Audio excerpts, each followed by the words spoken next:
Chapter 8: The Retrospective Illusion. One of the most persistent illusions surrounding human choice appears only after the choice has already been made. We look backward. We examine what happened. We discover information that was unavailable at the time. We recognize possibilities that were invisible before, and then we make a subtle mistake. We project our present consciousness backward into the past. We imagine that because we can now see another possibility, the person we were then must also have been capable of seeing it. This creates what can be called the retrospective illusion. Open quote. Hindsight creates the appearance that possibilities were available in the past simply because they are visible from the present. Close quote.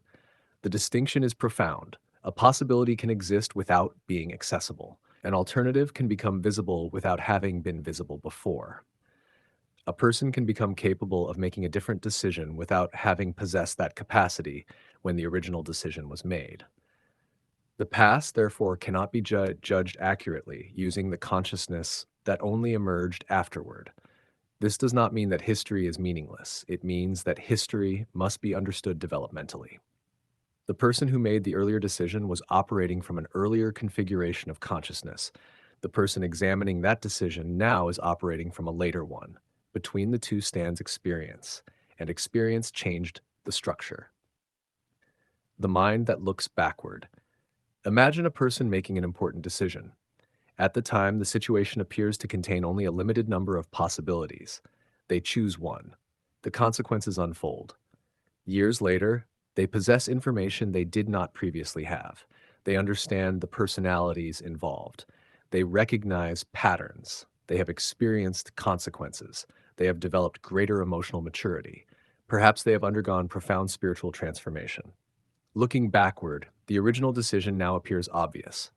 The person says, open quote, I should have known, close quote. But this statement contains a hidden assumption. It assumes that the person who acted then possessed the consciousness of the person who understands now. They did not. The later understanding was produced partly because the earlier experience occurred. The mistake therefore becomes part of the cause of the wisdom that later judges it. This is the paradox. The consciousness capable of seeing the lesson may have required the experience in order to develop the capacity to see it. Heck, the future is not available to the past. Every moment of consciousness contains a particular informational horizon. You know what you know. You perceive what you perceive. You understand what you understand. You cannot consciously utilize knowledge that has not yet entered your field of awareness. This seems obvious when applied to ordinary information. A person cannot remember a conversation that has not yet happened. They cannot use a lesson they have not yet learned. They cannot recognize a pattern they have never encountered. Yet we routinely violate this principle when judging our own past. We take knowledge acquired later and mentally insert it into the earlier moment. Then we ask why the earlier self did not act according to knowledge that did not yet exist. The retrospective illusion is born. Learning changes the future, not the past. Learning is transformative precisely because it changes what becomes possible afterward. A lesson does not normally travel backward through time and alter the decision that generated it. Instead, it modifies the consciousness that will make future decisions. This gives us another important principle. Open quote. Learning changes future possibilities, not past possibilities. Close quote. Suppose someone repeatedly chooses relationships that reproduce the same painful pattern. Eventually, the pattern becomes unmistakable. The person understands something that was previously invisible. They recognize the kind of attachment operating beneath their choices. They understand why certain personalities attracted them. They recognize the warning signs they previously ignored. The next time a similar circumstance appears, something is different. The same attraction may arise, but now another possibility is visible. The person can leave. They can pause. They can question the attraction. They can refuse to repeat the pattern. The past has not changed. The capacity to respond to the future has. This is what development actually means. The rearview mirror. Hindsight resembles looking through a rearview mirror. The road behind us appears clear. We can see where the turns led. We can see the obstacles we passed. We can see the roads we did not take. but we forget what it was like to stand at the intersection without knowing which road would lead where. From the present, the path looks obvious. From the past, it was uncertain. The present contains information produced by the journey itself. The past did not. This is why retrospective judgment can be so distorted. We know the outcome. The earlier consciousness did not. And knowledge of the outcome changes the meaning of everything that came before it. The illusion of the road not taken. This leads directly into the familiar question. Open quote, what would have happened if I had chosen differently? Close quote. The question is understandable, but it contains an impossible premise. We imagine an alternative timeline populated by the same person, possessing the same consciousness, but making a different decision. Yet, if the person had genuinely possessed the capacity required to make that different decision, then they would not have been exactly the same consciousness. Something would already have been different. Perhaps they would have known something. Perhaps they would have perceived something. Perhaps they would have been less attached. Perhaps they would have possessed greater courage. Perhaps they would have had a different level of awareness. The hypothetical alternative therefore quietly changes the very conditions from which the original decision emerged. We imagine the same consciousness plus different choice. But the karmic framework suggests that a more accurate formulation is different consciousness plus different accessible possibilities plus different choice. The difference matters. Could I really have chosen otherwise? This question sits at the center of the free will problem. Suppose you return mentally to a moment in your past. You know what you eventually chose. Now imagine yourself standing there again. Could you have chosen differently? The ordinary answer is, open quote, yes, I could have, close quote. But the deeper question is, open quote, what would have needed to be different within consciousness for that alternative choice to become genuinely accessible? Close quote. Perhaps the person would have needed more information, perhaps more courage, perhaps less fear, perhaps less attachment, perhaps greater self-awareness, perhaps a completely different understanding of the situation. If those capacities were absent, then the alternative may have existed abstractly without being psychologically or spiritually accessible. This is the distinction between theoretical possibility and operative possibility. A door can exist without being reachable. A path can exist without being visible. A choice can exist without being accessible to the consciousness standing before it. Predestination without an external puppeteer. This leads into one of the more radical implications of the framework. What if predestination does not require an external force controlling every event? What if much of what we call destiny emerges naturally from the structure of consciousness itself? A person has particular samskaras. Those samskaras influence perception. Perception influences desire. Desire influences action. Action generates consequences. Consequences reinforce or transform the underlying structure. The process continues. No external puppeteer is required. The system unfolds through its own lawful mechanics. This is predestination through consciousness rather than external coercion. The individual is not necessarily being forced from outside. The individual is unfolding from within the structure that currently exists. That distinction is essential. The seed and the tree. Consider a seed. The seed contains tendencies toward a particular form. Under appropriate conditions, it develops accordingly. The tree is not imposed upon the seed from outside. The tree emerges from the seed's intrinsic potential interacting with its environment. Yet the tree is not free to become absolutely anything. An oak does not suddenly become a lotus. Its potential has structure. Human consciousness operates similarly. Each incarnation contains particular tendencies, capacities, limitations, and karmic momentum. These conditions do not necessarily determine every detail in a simplistic mechanical sense, but they establish a field of potential.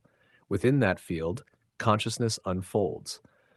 The future therefore contains both structure and development.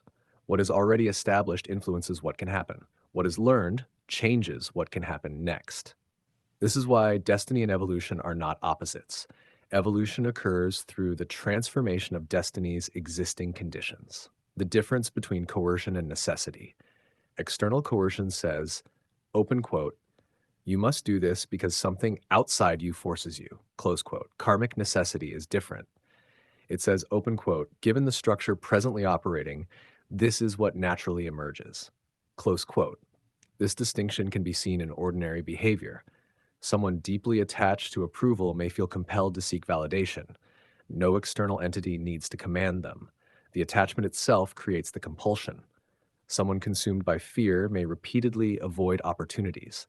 No cosmic jailer needs to prevent them from advancing. The fear itself functions as the boundary. Someone identified with anger may continually recreate conflict. No external punishment needs to be imposed. The internal structure participates in producing the circumstances. The cage is not necessarily constructed from outside. Sometimes it is constructed from the very patterns through which consciousness experiences itself. Karma as self-consistent unfolding. This is one reason karma can appear almost uncannily precise. The consciousness carries certain structures. Those structures influence what it notices. What it notices influences what it pursues. What it pursues determines what it encounters. What it encounters reinforces or challenges the original structure. The result can become a self-consistent developmental sequence. This does not require that every event be individually scripted. It requires only that consciousness and circumstance interact lawfully. A person who continually expects betrayal may behave defensively. Others respond to the defensiveness. The response confirms the person's expectation. The pattern reinforces itself. Eventually, something disrupts the cycle. Perhaps a relationship appears that does not fit the old pattern. Perhaps the person becomes aware of their own contribution. Perhaps the pain becomes sufficiently great that the old interpretation collapses. A new possibility appears. The curriculum changes because consciousness has changed. TAC, the strange mathematics of becoming. Every version of ourselves creates the conditions for the next. The person you were yesterday created circumstances that the person you are today must inhabit. The person you are today creates conditions for the person you will become tomorrow. This means that consciousness is both the product of its history and the cause of its future structure. This is the strange mathematics of becoming. The present is inherited from the past, but the present also becomes the past of the future. Every realization, therefore, has consequences beyond the moment in which it occurs. A new understanding may appear internally insignificant at first, but if it changes behavior, perception, attachment, or identification, it alters the future field. One insight can therefore change an entire sequence of subsequent possibilities. The moment of recognition. There is a particularly important moment in spiritual development. It is the moment when a person recognizes a pattern while it is occurring. Previously, pattern, reaction, consequence, hindsight. Now, pattern, recognition, possibility. That small difference is enormous. The individual has moved from unconscious participation to conscious observation. The karmic mechanism has become visible from within itself. This is the beginning of genuine freedom, not absolute freedom, not freedom from causation, but freedom from complete unconsciousness. The pattern still exists, the tendency still exists, the karmic momentum still exists, but consciousness can now see it, and what is seen can be met differently. A birth of witness consciousness. This is where the traditional concept of sakshi, the witness, becomes especially relevant. The witness observes the movement without immediately becoming the movement. Anger arises, it is seen. Fear arises, it is seen. Desire arises, it is seen. The impulse to act arises, it is seen. This does not automatically eliminate the impulse, but it changes the relationship between consciousness and the impulse. The individual is no longer completely submerged within the movement. There is awareness of the movement. This distinction allows the karmic chain to become conscious. And once consciousness enters the chain, transformation becomes possible. Why the past cannot be liberated. There is a subtle point here. People sometimes speak about healing the past as though the past itself must be changed, but the past cannot be changed. What can change is the consciousness through which the past is understood. An event remains an event. Its meaning can evolve. A painful experience that was once interpreted as rejection may later be understood as redirection. A failure that was once interpreted as humiliation may later be recognized as the collapse of an unsuitable identity. A loss that once seemed meaningless may later reveal attachments that had remained invisible. The event has not changed. The consciousness encountering the memory has. This distinction is important because liberation does not require rewriting history. It requires understanding history, the past as curriculum, not sentence. Within the framework of this book, the past is therefore not a sentence handed down by the universe. It is a record of the curriculum already encountered. Every experience has contributed something to the present structure. Some experiences strengthened tendencies, some exposed them, some reinforced ignorance, some destroyed it, some produced attachment, some produced detachment, some narrowed consciousness, some expanded it. The important question is not whether the past was good or bad. The more useful question is, open quote, what did consciousness become through it? Close quote. This brings us back to karma. Karma is not simply what happened. Karma is the ongoing relationship between what happened, how consciousness responded, what was formed, and what becomes possible afterward. Heck, the illusion of absolute choice. The idea of absolute free will imagines a consciousness standing outside all conditions. It imagines a completely independent chooser capable of selecting any possibility without being shaped by history, biology, perception, desire, environment, or awareness. But such a chooser would have no structure, and a consciousness without structure would have no basis from which to prefer one possibility over another. Choice itself requires differentiation. To choose one thing is to distinguish it from another. Therefore, the very structure that makes choice possible also limits choice. This is the paradox. Structure creates limitation, but structure also creates meaningful choice.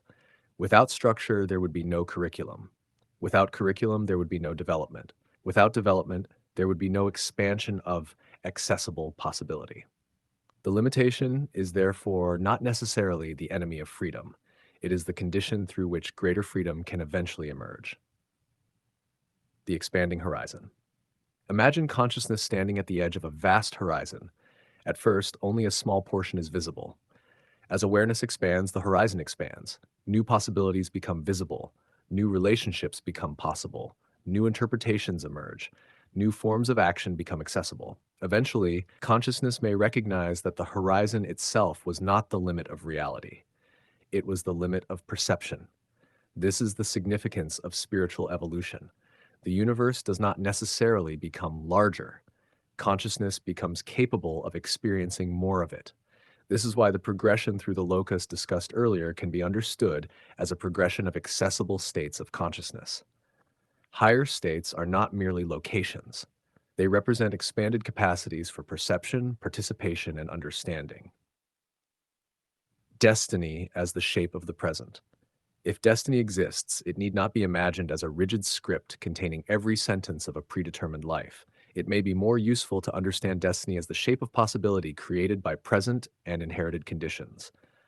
A river has a direction. Its course is shaped by the terrain, yet within that terrain, countless local movements occur. Likewise, consciousness carries momentum. Certain encounters become more probable. Certain lessons become more likely. Certain patterns recur. Certain opportunities arise. But as consciousness changes, the field changes. A new understanding alters the trajectory. A dissolved attachment removes one pathway. A developed capacity opens another. The destiny of consciousness is therefore not merely what happens to it. It is what becomes possible as it evolves. Tack, why this does not eliminate responsibility. Again, this framework must not be mistaken for fatalism.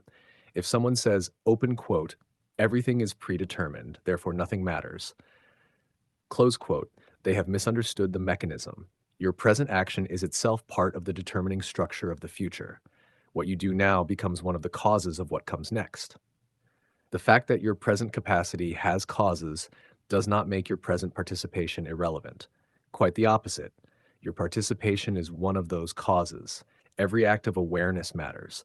Every moment of restraint matters. Every recognition matters. Every sincere practice matters. Every attachment released matters, because each one modifies the structure from which future choices emerge.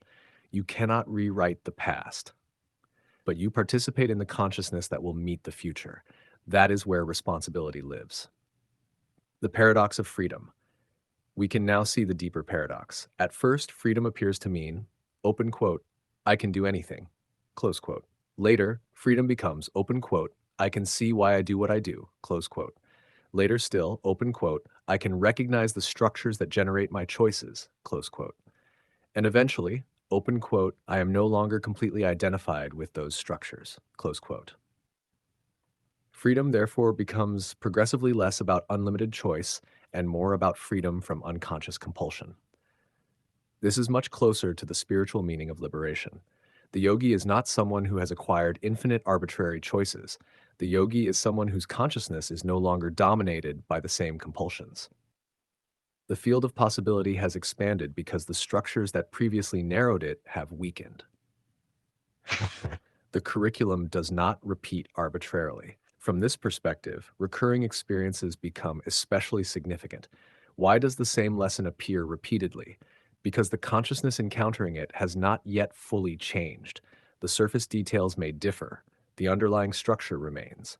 A person may encounter different relationships but repeat the same attachment, different careers but repeat the same conflict, different environments but reproduce the same dissatisfaction, different spiritual teachings but remain trapped in the same conceptual pattern. The curriculum appears to repeat because consciousness is repeating. When consciousness changes deeply enough, repetition becomes unnecessary. The experience may still occur, but its meaning changes. Its grip changes, its consequence changes. Eventually, the pattern may disappear altogether. The lesson has completed its function. The past is evidence of evolution. This gives us a new way to examine our own history. Instead of asking, open quote, why was I so foolish? Close quote, we can ask, open quote, what did I not yet possess? Close quote. Instead of, open quote, why did I keep making the same mistake? Close quote. We can ask, open quote, what structure kept making that mistake accessible? Close quote. Instead of, open quote, why couldn't I see it? Close quote. We can ask, open quote, what had not yet developed enough for me to see it? Close quote. And perhaps the most important question, open quote, what can I see now that I could not see then? Close quote. That difference is evidence of evolution. It is evidence that the curriculum has already changed you. Heck, the future self is not yet available. There is an equal and opposite mistake. We sometimes demand that our present consciousness behave according to the wisdom we hope to possess in the future. We expect ourselves to already be the person we are becoming. But development takes place through stages. The future self is not yet fully accessible. The wisdom of tomorrow must be embodied through the experiences of today. This does not mean abandoning aspiration. It means understanding development. The purpose of practice is precisely to make future capacity gradually available in the present. Every meditation session, every act of discrimination, every moment of witnessing, every release of attachment, every honest examination of experience contributes to this process. The future enters the present gradually. Godlike the karmic direction of time. Karma therefore moves in a particular direction. The past establishes conditions. The present encounters them. The encounter generates response. The response generates consequence. The consequence generates learning. The learning changes future capacity. Time moves forward. Consciousness evolves through that movement. This is why the karmic system is fundamentally educational. The past provides the material, the present provides the encounter, the future provides the possibility of transformation. The process cannot simply be reversed. We cannot go backward and give the earlier self the understanding that only the later self possesses, but we can carry that understanding forward. That is the gift of realization. From retrospection to participation. The mature response to the past is therefore neither denial nor endless regret. It is participation. The past has already occurred. Its value now lies in what consciousness does with it. A painful experience can become bitterness or discernment. A mistake can become shame or wisdom. A loss can become contraction or detachment. A betrayal can become paranoia or discrimination. A limitation can become resentment or understanding. The event does not completely determine the meaning. The evolving consciousness participates in that meaning, and that participation itself becomes karma. The final paradox. We can now approach the deepest paradox of all. If every choice emerges from present consciousness and present consciousness emerges from previous conditions, then where does freedom begin? It begins with awareness. Not because awareness magically steps outside causation, but because awareness changes the relationship between consciousness and causation. The unconscious person is carried by the pattern. The conscious person sees the pattern. The increasingly awakened person understands the pattern. The liberated person is no longer fundamentally bound by the pattern. The sequence is identification, observation, understanding, disidentification, freedom. This is the movement from limitation to liberation. Freedom does not arrive by destroying the laws governing consciousness. It arrives when consciousness no longer needs to remain unconscious within them. Conclusion. The future is where freedom lives. The retrospective illusion teaches us something deceptively simple. Open quote, we cannot use the consciousness created by experience to accurately judge the consciousness that existed before the experience. Close quote. The past appears more obvious because the present contains information produced by the past. We see the road because we have already traveled it. We recognize the pattern because we have already lived through its consequences. We understand the lesson because experience developed the capacity required to understand it. Therefore, the question, open quote, why didn't I choose differently, close quote, can be transformed into something far more useful. Open quote, what has changed within me that makes a different choice possible now? Close quote. That is the true measure of development. The past cannot be liberated, but the consciousness that carries the past can be. The past cannot be rewritten, but its consequences can become wisdom. The road already traveled cannot be changed, but the consciousness walking the next road can be different. And this is where the apparent paradox of destiny resolves itself.